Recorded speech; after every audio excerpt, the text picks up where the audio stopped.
She didn't lose her job. She uncovered a system designed to erase people like her, quietly, legally, perfectly. By the time they realized she wasn't powerless, it was already too late. This isn't revenge. It's what happens when silence finally fights back. The moment she walked into the room, the air changed.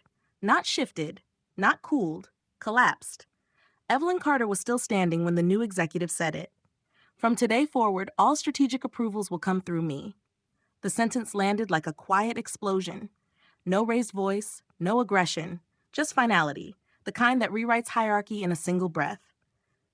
Evelyn felt the eyes around the table flicker toward her and then away, as if contact alone might contaminate the mime.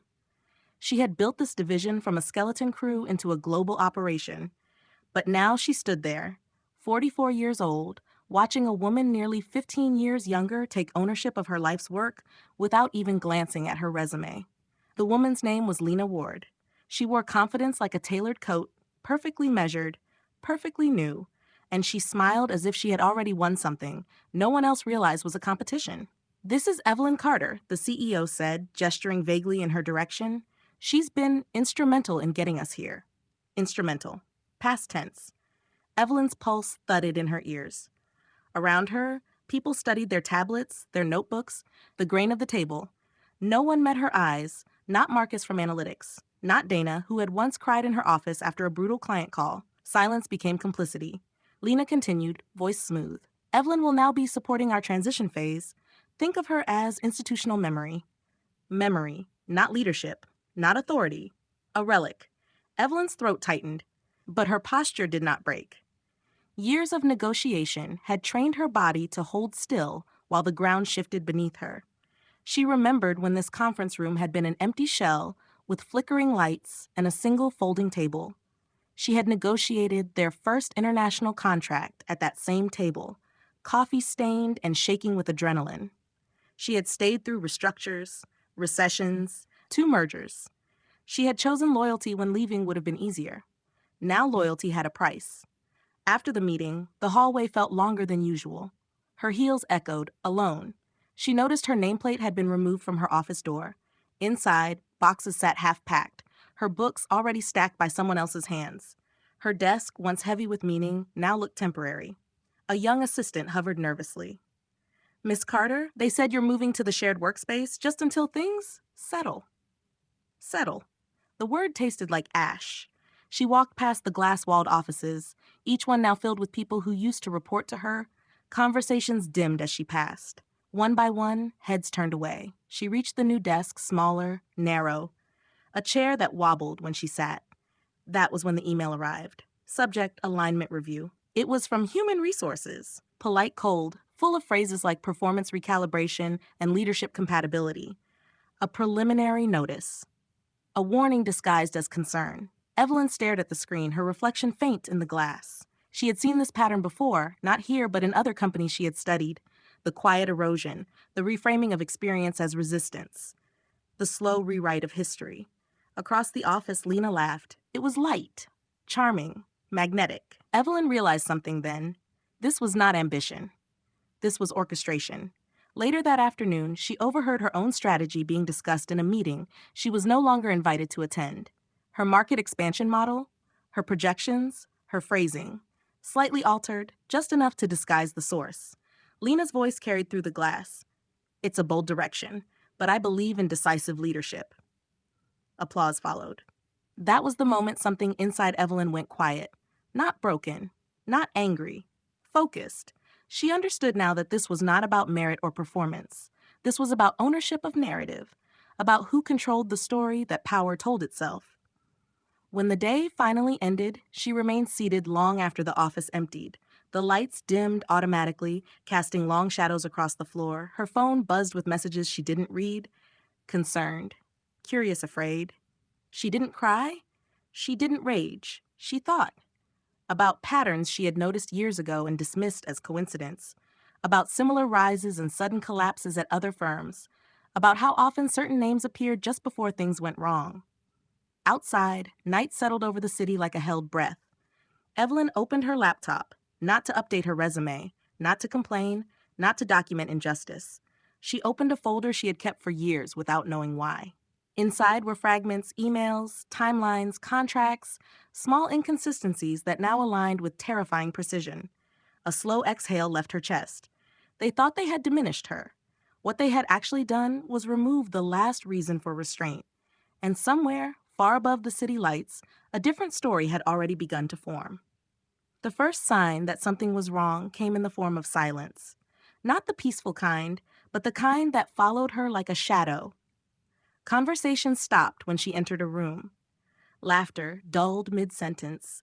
Screens tilted away. Even the air seemed to tighten, as if the building itself had learned to hold its breath. She noticed it on the third morning. Her calendar, once packed weeks in advance, now showed empty blocks. Meetings vanished without explanation. A strategy session she had personally scheduled was suddenly marked, attendance adjusted. Her name was no longer on the list. She stood still in the corridor, watching people move around her like water around a stone. And then she heard it. Her own words. Floating through the glass wall of a conference room, spoken in a voice that was not hers. The younger executive stood at the front, posture immaculate, hands moving with confident precision. On the screen behind her were slides Evelyn had written months ago. Same phrasing, same structure. Even the metaphors were intact. Only the name at the bottom had changed. Applause followed. Soft at first, then growing. Evelyn did not move. She did not breathe. This was not coincidence. This was replication. Inside the room, admiration bloomed. Outside, erasure. A memory surfaced then, uninvited. Years earlier, when she had mentored a nervous junior analyst through his first presentation, how she had stayed late, rewriting slides beside him, teaching him how to speak with certainty. She had believed leadership meant lifting others until they could stand on their own. Now she watched that belief collapse. Later that day, an email arrived from Human Resources, subject line neutral, tone sterile. It spoke of alignment, optimization, forward momentum. It suggested a performance recalibration meeting, a gentle phrase masking a blade. She read it once. Then again, her reflection stared back at her from the darkened screen, calm, controlled. But behind her eyes, something sharpened. In the break room, two colleagues whispered near the coffee machine. She caught fragments. She's not adapting. They say she's resistant to change. She used to be good, but now, their words trailed off when they saw her. Embarrassment flickered, guilt tried and failed to surface. She smiled politely and poured herself coffee. Inside, she cataloged everything: who spoke, who avoided her, who suddenly grew bold. Patterns began to emerge, faint at first, then undeniable. That afternoon, she was called into a small glass office.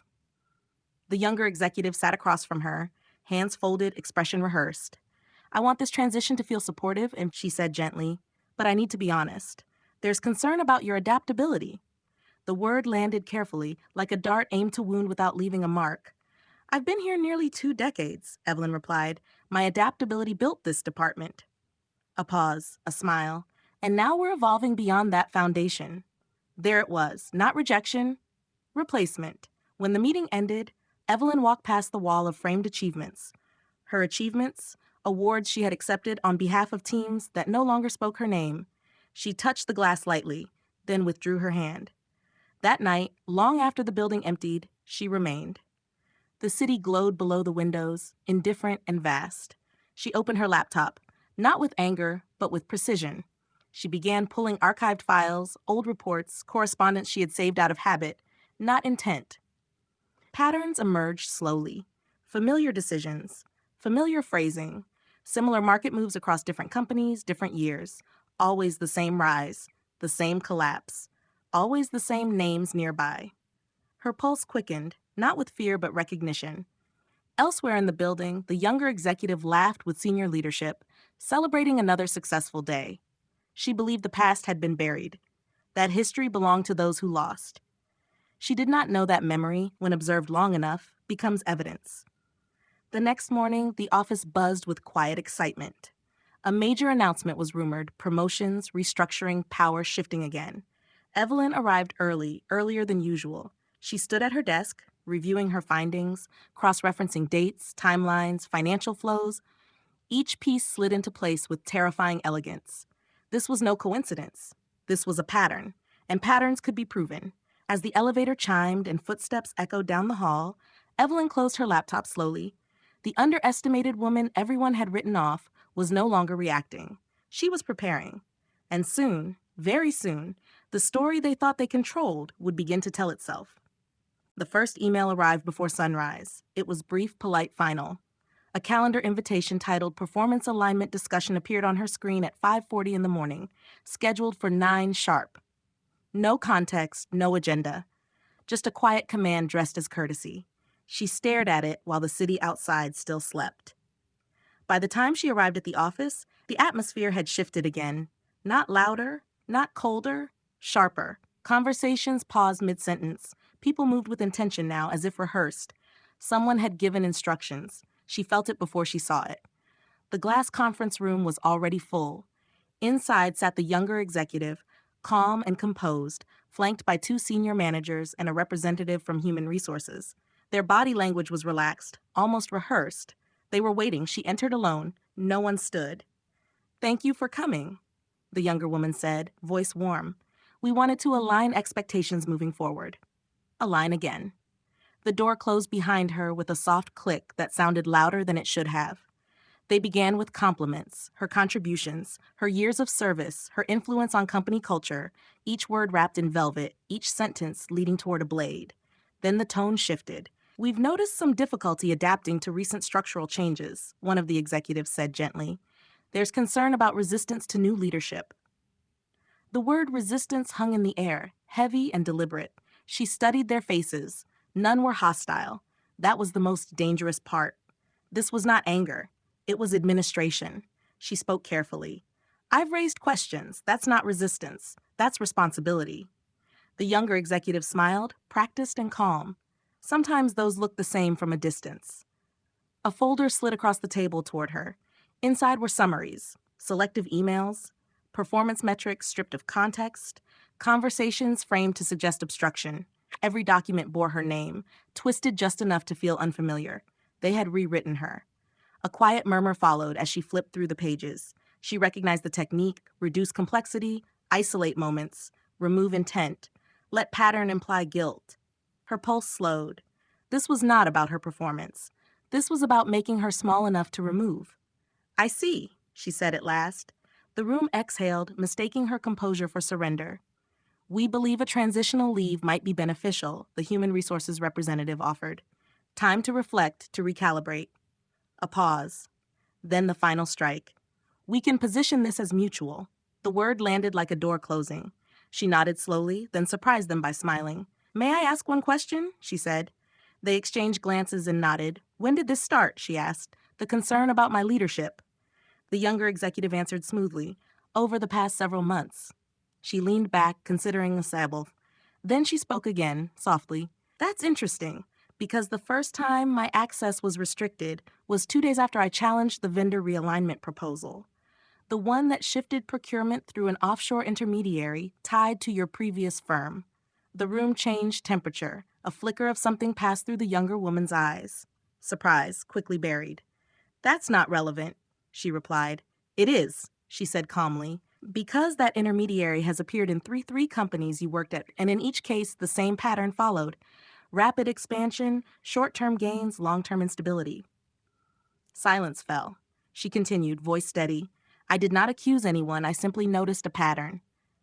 The senior manager cleared his throat. "We're not here to discuss speculation."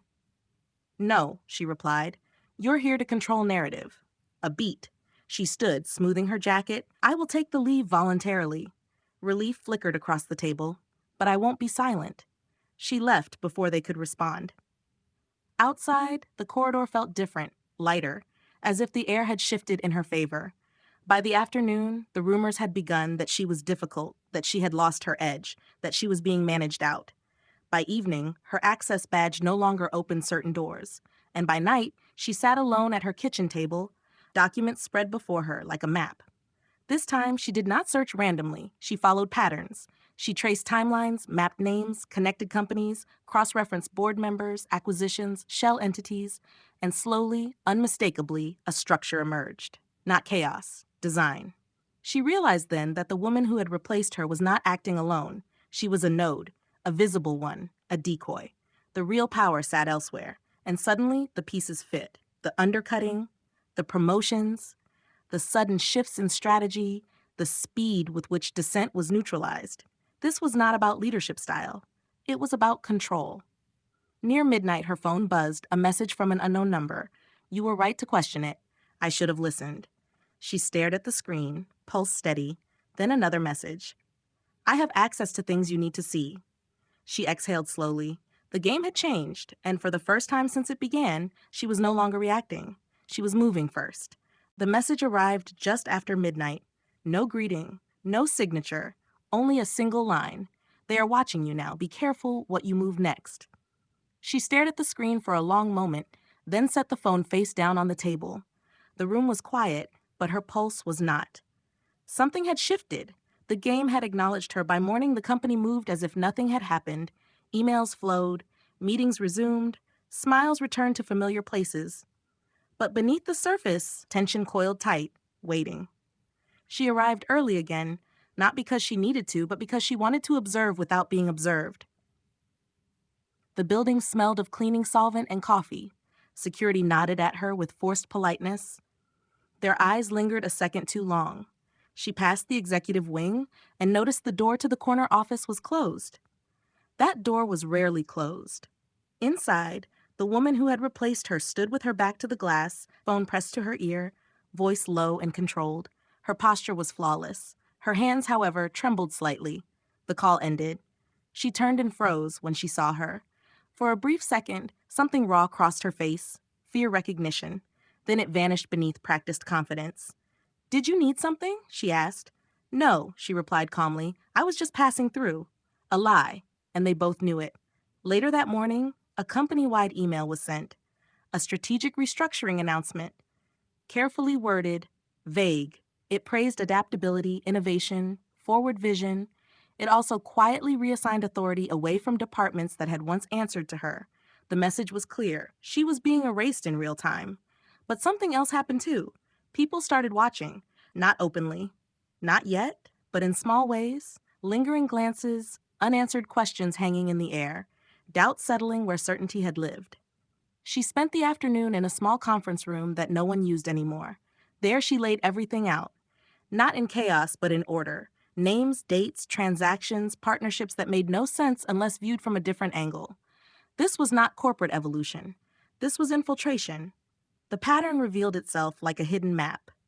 The same consulting group, the same shell vendors, the same restructuring timeline, the same promises of growth followed by hollowed divisions and quiet exits. She leaned back, heart pounding. This was bigger than a power struggle, bigger than one company. It was systemic. Her phone vibrated, a new message from an unknown contact.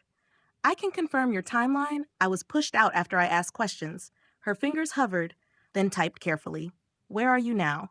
"Across the city, laying low." Another pause. "I have documents. If you're willing to compare." She closed her eyes briefly. "Yes? Send them." Hours later, the pieces began to lock together. The people she had once admired, the initiatives she had once supported. All of it connected by a hidden hand moving capital, influence, and careers like chess pieces. And she had been marked because she noticed. Down the hall, voices rose. The younger executive argued with someone behind closed doors. Her calm facade was cracking. She stood and walked toward the sound. Inside the office, tension hung thick. A senior board liaison stood near the window, arms crossed. The younger woman stood rigid, jaw tight. "We cannot have uncertainty right now," the liaison said. "The board is nervous." "I delivered results," she snapped. "That was the agreement." "You delivered disruption," he replied. "And now there are questions." Silence. Then the liaison turned toward the door and saw her. Everything froze. She met his gaze steadily.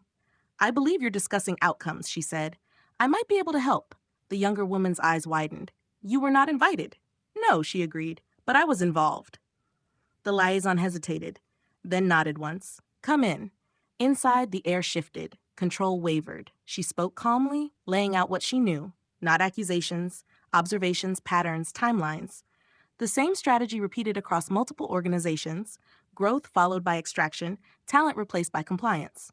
The liaison's expression darkened. "You're suggesting a coordinated operation," he said slowly. "I'm saying it already happened," she replied. Silence pressed down. Finally, the liaison exhaled. If this is true, the implications are serious. They are, she said. And they won't stop with this company. The younger woman spoke, voice tight. You're trying to rewrite the narrative. No, she replied softly. I'm restoring it. The room went still. She realized then that the balance had shifted, not in her favor yet, but no longer against her. When she left the office, her hands were steady, her mind clear. She was no longer reacting. She was building a case. And somewhere deep within the company's polished corridors, the first cracks were beginning to show. The first document arrived just before dawn. It was not sent through any official channel. No subject line, no signature. Just a single encrypted file dropped into a private folder she had not shared with anyone in years. She opened it without hesitation. What she saw made her inhale sharply. Internal transaction logs, quiet transfers, shell accounts layered inside shell accounts, names she recognized, dates she remembered, decisions that once felt wrong now arranged into a pattern so precise it was almost elegant. This was no longer speculation. This was proof. She sat perfectly still as the city outside began to wake, the sky pale and uncertain. Her heartbeat slowed, not from fear but from clarity. The story she had been circling for weeks was no longer abstract. It had a spine now, a shape, a direction. Someone had trusted her enough to break their own silence, and that changed everything. By mid-morning, tension pulsed through the building like an electric current. Conversations stopped when she passed. Screens were minimized too quickly. Smiles appeared too late. People were watching her now, not with dismissal, but with calculation. She felt it in the elevators, in the way security nodded too carefully, in the way assistants whispered her name without realizing she could hear.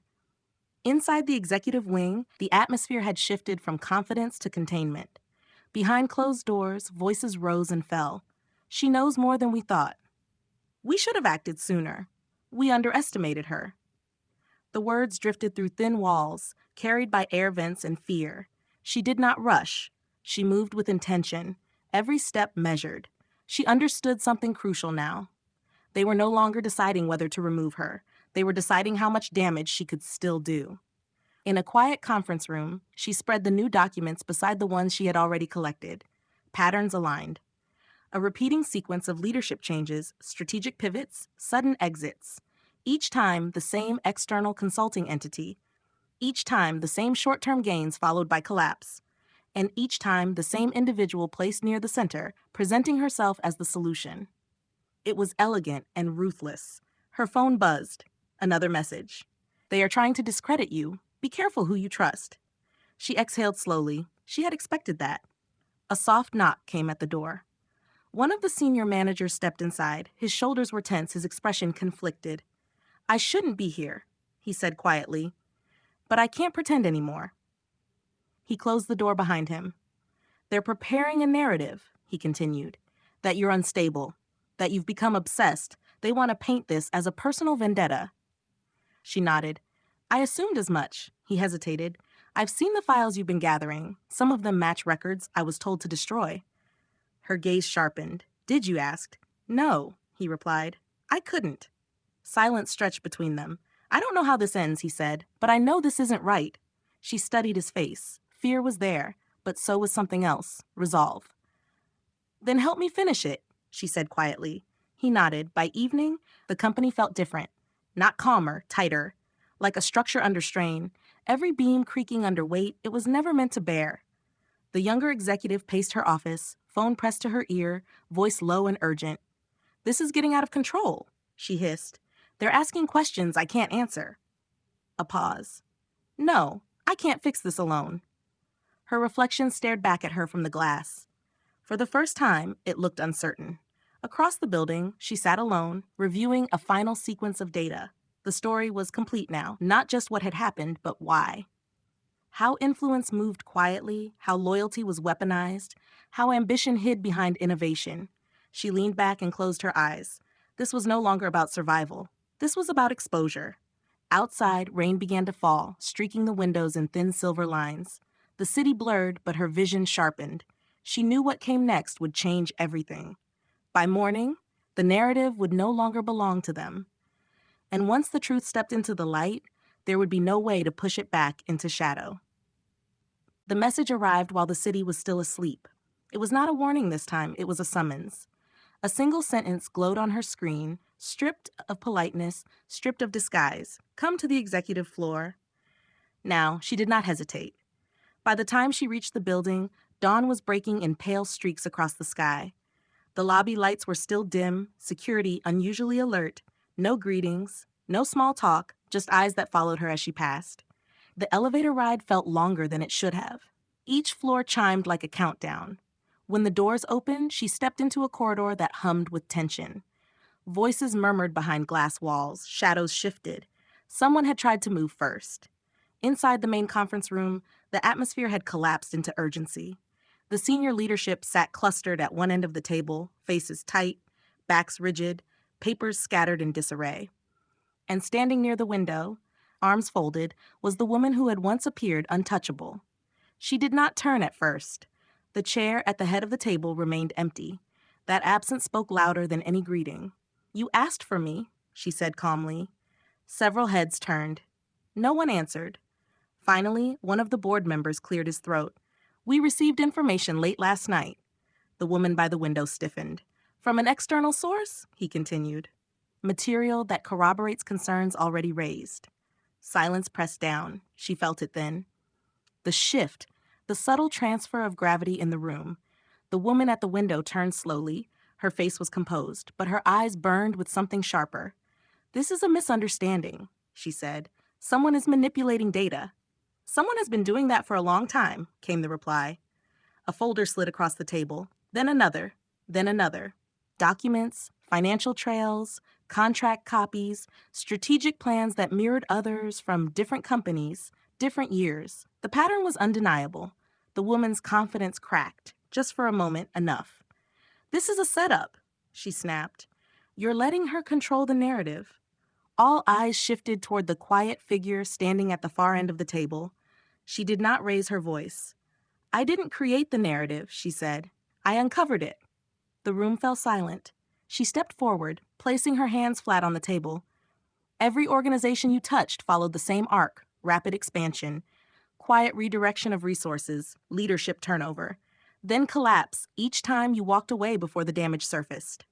A murmur rippled through the room. "You're making assumptions," the woman snapped. "No," she replied calmly. "I'm connecting records."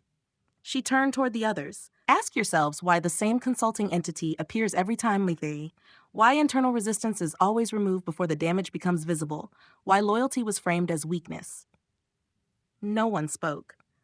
The woman near the window laughed once, sharply. "You think this gives you power?" She met her gaze.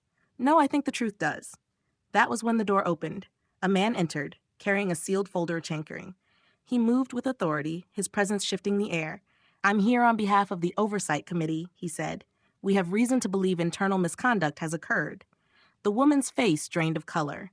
"This is absurd," she said. "You can't do this without—" "We already have," he replied. The room seemed to tilt. Silence stretched until it became unbearable. The woman's composure fractured Vane. Her voice rose. "You're making a mistake." But no one was listening anymore. Two security officers stepped inside, not aggressively, but firmly. The decision had been made. As the woman was escorted out, she turned once, eyes burning with fury and disbelief. "You think you've won," she hissed. The other woman met her gaze, steady and unflinching. "This was never about winning," she said quietly. "It was about stopping you." The doors closed. For a moment, no one moved. Then the room exhaled. The board members exchanged looks filled with shame, relief, and fear. One by one, they realized how close they had come to losing everything. "You should have spoken sooner," someone murmured. She shook her head. "You weren't ready to listen." Silence followed, heavier than before. She gathered her things and turned toward the exit.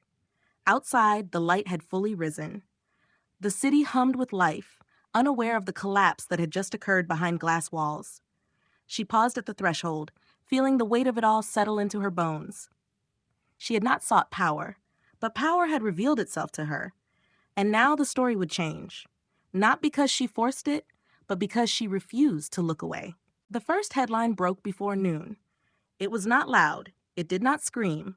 It simply appeared, Quiet and precise, sliding across screens in conference rooms and phones in pockets, carrying a question no one wanted to ask.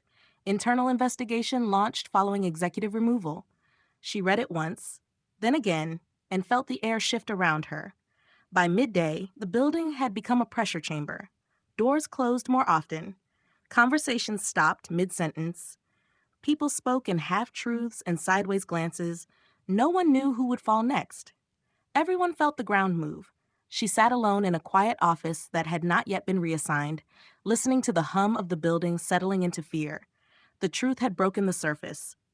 Now it was searching for oxygen. Her phone buzzed. A message from someone she had not heard from in years. I saw the news. They are calling it internal reform. That is not what this is. She stared at the screen. They are rewriting it already. A pause. Yes. And they will rewrite you too if you let them. She closed her eyes. That was the danger. Not exposure. Erasure. Down the hall, raised voices spilled from behind a closed door. She recognized one of them. Calm but brittle. Controlled panic wrapped in authority. We need to stabilize perception, a man was saying. The board is nervous. Another voice answered, sharp and defensive. We cannot let this turn into a narrative about systemic failure. They were not afraid of what had been done. They were afraid of who would speak next. She leaned against the wall, heart steady, listening as truth tried to breathe inside a system designed to suffocate it. When the door finally opened, the room fell silent. She stepped inside, faces turned, some hardened, some softened. A few looked away in shame. We are preparing a statement, someone said quickly. We need to control the damage. She met their eyes, one by one. You are still trying to manage the story, she said, and that is why it will escape you. A murmur rippled. You think this ends with one person removed? She continued. It does not. The structure that protected her is still standing, and everyone here knows it. A long pause, then a voice from the far end of the table spoke, older, worn, tired. What do you want? She took a breath. Transparency, not spin. Not a press release written to soothe investors. I want the truth acknowledged, internally, publicly, and I want protections for the people who were silenced. Silence again. You're asking us to expose ourselves, someone said. She nodded. That is what accountability feels like. A chair scraped softly as someone stood.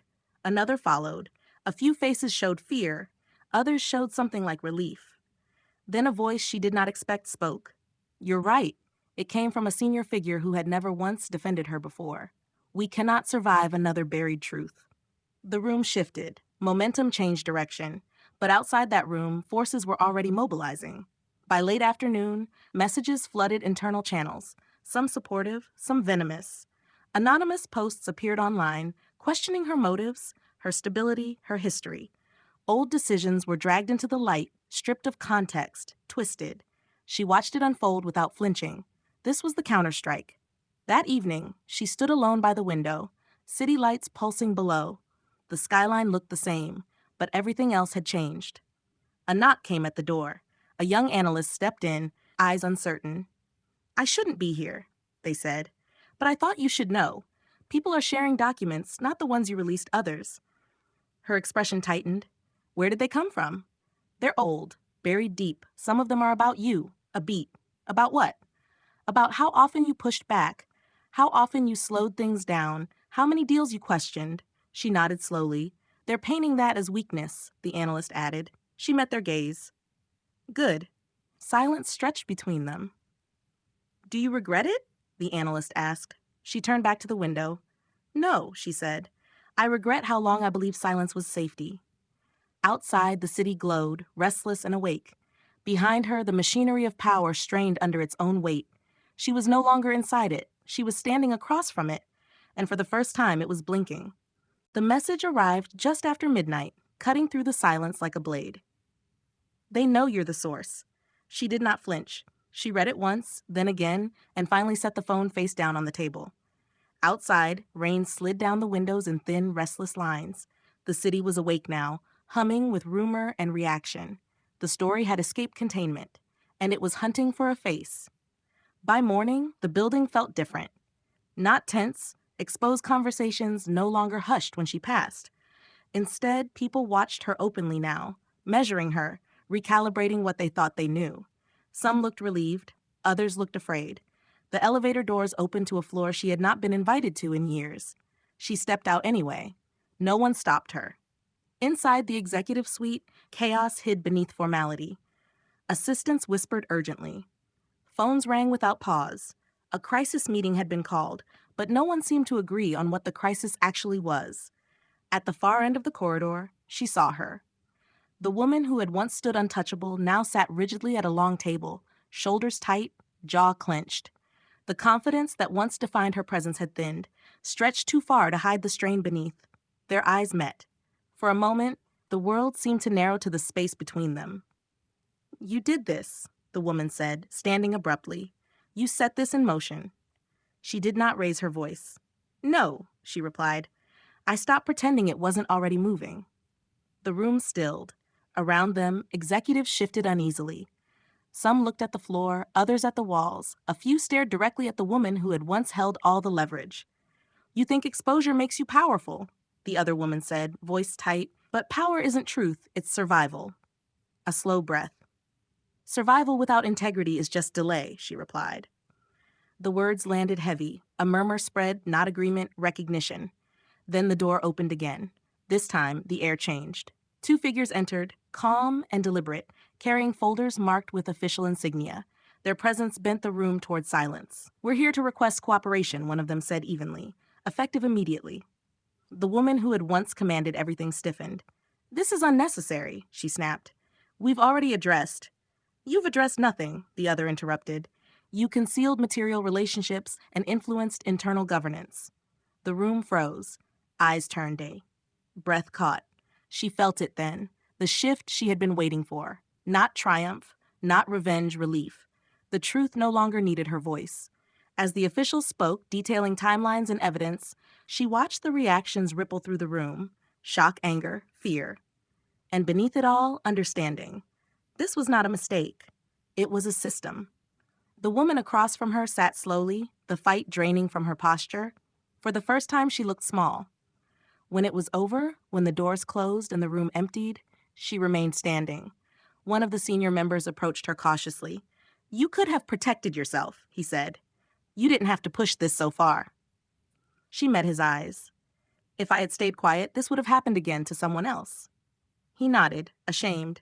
Outside, the sky had begun to clear. Light filtered through clouds, soft and unassuming. She walked alone down the corridor, her steps steady, her shoulders light. For the first time in months, there was no resistance in the air. No whisper chasing her. No calculation required. She had not won in the way people usually meant it. She had not claimed power. She had dismantled it. And in doing so, she had reclaimed something far rarer. Her name, her story, her choice. As she reached the exit, her phone buzzed once more. A message from an unknown number. "Thank you for not looking away." She closed her eyes briefly, then stepped into the daylight. The building behind her stood silent, stripped of its illusions, and the world at last felt honest again. The final message arrived at dawn. Not a warning, not a threat, a confirmation. The investigation had concluded. She stood by the window as pale light crept across the city, reading the words slowly, carefully, as if speed might fracture their meaning. The conclusion was brief. Clinical decisive. Misconduct confirmed. Network dismantled. Leadership restructuring effective immediately. No names were listed. No praise given. No apology offered. Only consequence. She closed the message and rested her forehead against the glass. Below her, the city began its daily rhythm, unaware that something fundamental had shifted during the night. Power had moved quietly, permanently. She did not feel triumph. She felt release. The building behind her was already changing. Hallways once thick with caution, now hummed with low, uncertain conversation. People walked differently, spoke more carefully. Some nodded to her with respect they had never shown before. Others avoided her gaze entirely, ashamed of what they had allowed. She passed through it all without slowing. By mid-morning, an official announcement echoed through internal channels. Leadership restructuring, independent review, new governance standards. The words were polished, rehearsed, distant. What mattered was what went unsaid. The structure that had protected manipulation was gone. In its place stood uncertainty and possibility. She entered a quiet conference room where sunlight poured across the long table. A few familiar faces waited inside. Some looked relieved, Some looked exhausted. One or two looked afraid of what honesty might now require. She did not take the head seat. She sat among them. That choice alone shifted the room. One of them spoke first, voice hesitant. "What happens now?" She considered the question carefully. "We rebuild," she said, "but not the way it was before." Silence followed, not empty but thoughtful. "We rebuild with memory," she continued, "with accountability, with voices that were ignored for too long." Someone exhaled softly, as if letting go of a weight they had carried without realizing. Later, she walked the corridors one last time. The walls looked the same, the light fell the same way, but the air felt different. Lighter, honest. She paused outside an office that once belonged to someone else. Inside, the desk stood empty. The power that had lived there was gone, not with a bang, but with a quiet understanding that it had never been deserved. A younger employee approached her, eyes uncertain but hopeful. "People are saying you saved us," they said. She smiled gently. "I didn't save anyone," she replied. "I just refused to lie." The young employee nodded, as if that answer would stay with them long after today. As afternoon faded into evening, she gathered her things. Not many. She had never needed much. At the exit, she stopped and looked back once more. Not with nostalgia, with clarity. This place had shaped her, tested her, tried to erase her, and in doing so, had revealed exactly who she was. Outside, the city stretched wide and alive. The air felt clean, the future unclaimed. She stepped forward, not towards something new, but towards something true. She was no longer fighting for a place within a broken system. She was walking beyond it. And that was the victory no one could take from her. If this story stayed with you, it's not because of drama or power plays.